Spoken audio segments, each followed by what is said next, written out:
చెరువులు ఆక్రమణలో నీటి సంక్షోభం.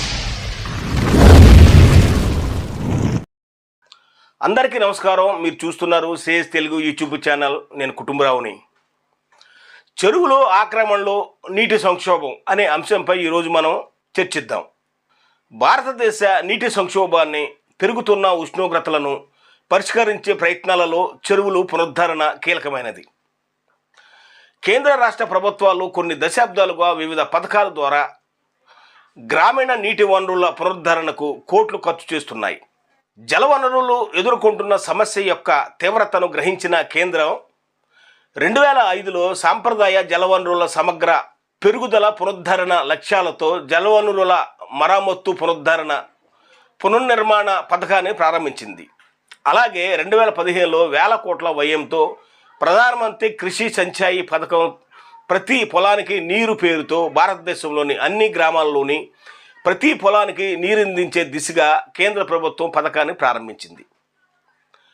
2026 వరకు పొడిగించింది. ఇందులో సాంప్రదాయ జలవనరుల పునరుద్ధరణకు కూడా ఆర్థిక సహకారం అందిస్తుంది. భారతదేశానికి స్వాతంత్రం వచ్చి 75 ఏళ్లు పూర్తయిన సందర్భంగా ఏప్రిల్ 2023లో ప్రతి జిల్లాలో 75 చెరువులు నిర్మించాలని ప్రధాని మోదీ పిలుపునిచ్చారు. ఇప్పటికీ చాలా గ్రామాల్లో బ్రిటిష్ హయాంలో లేదా మధ్య యుగాల రాజుల కాలంలో నిర్మించిన లేదా సహజంగా ఏర్పడిన చెరువులే సాగునీటికి, తాగునీటికి మూలాధారం. జలవనరుల సంరక్షణకు అతిపెద్ద అవరోధం సాంప్రదాయ గ్రామీణ జలవనరుల ఆక్రమణలు.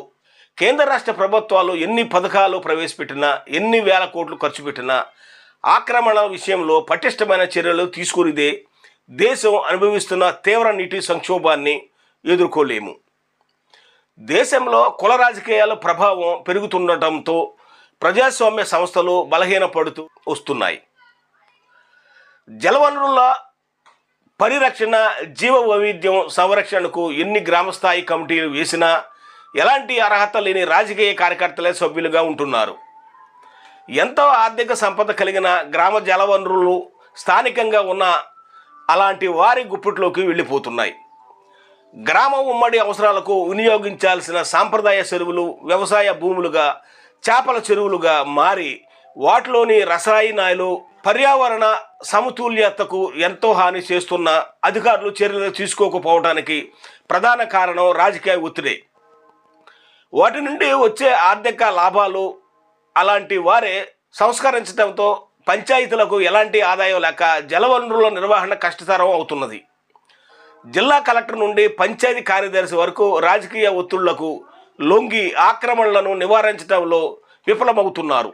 ఇలాంటి సందర్భాలలో సామాజిక కార్యకర్తలు, స్వచ్ఛంద సంస్థలు కోర్టులను, జాతీయ గ్రీన్ ట్రిబ్యునల్లను ఆశ్రయించి జలవనరుల పునరుద్ధరణకు పిటిషన్లు వేశారు.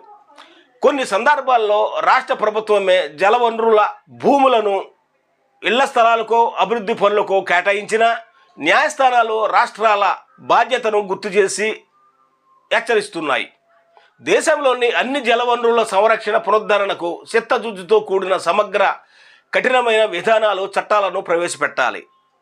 రాష్ట్ర, జిల్లా, గ్రామ పాలనా యంత్రాంగం నిజాయితీతో వాటిని అమలు చేసేలా నిరంతర సమీక్షలు, క్షేత్రస్థాయి తనిఖీలు నిర్వహించి జరిమానాలను విధించాలి.